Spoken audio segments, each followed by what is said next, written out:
Hey there, it's Joseph, and welcome back to the YouTube channel dedicated to San Miguel de Allende's secrets. And today we're going to talk about Creche Madness.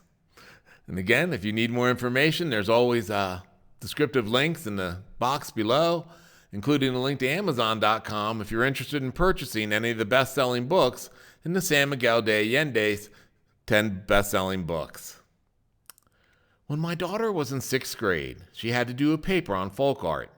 So I took her to a remote cloistered monastery in the backwaters of South Carolina that opens their door to the public one weekend a year. Once in, visitors are allowed to view creches from all around the world, and we learn the impact of St. Francis on the Nativity story. St. Francis was a 1200s Italian man of many accomplishments in his day, several of which impact today's San Miguel de Allende. His namesake church just off the town square hosts weddings and quinceañeras every weekend. Being the patron of saint of animals, his image adorns many bird feeders.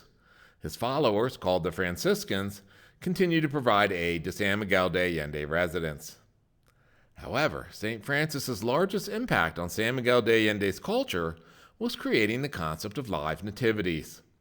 In the 16th and 17th century, his followers in the Franciscan order learned the native languages of the resident tribes and incorporated live nativities for the 9 days leading up to Christmas. Senor Cura J. Manuel de Villegas wrote at the time how much the Spanish, Americans, and indigenous enjoyed portraying the various parts of Jesus' birth story. With the wise men representing 3 skin tones, plus the shepherds, there were available parts for everyone, regardless of age, gender, or race. Live nativities were held all over San Miguel de Allende, where the Franciscans performed missionary work. In memory of these times, local artists host a live nativity each year in the town square, pictured there in the background. Since 1939, the Allende family brings the art and animals as part of the family tradition of constructing and repairing spiritual art in local churches. Their efforts, like those put forth in the posadas and pastorellas, help us in San Miguel de Allende remember the nativity story is not just a story, but a living example reflective of today's faith and culture.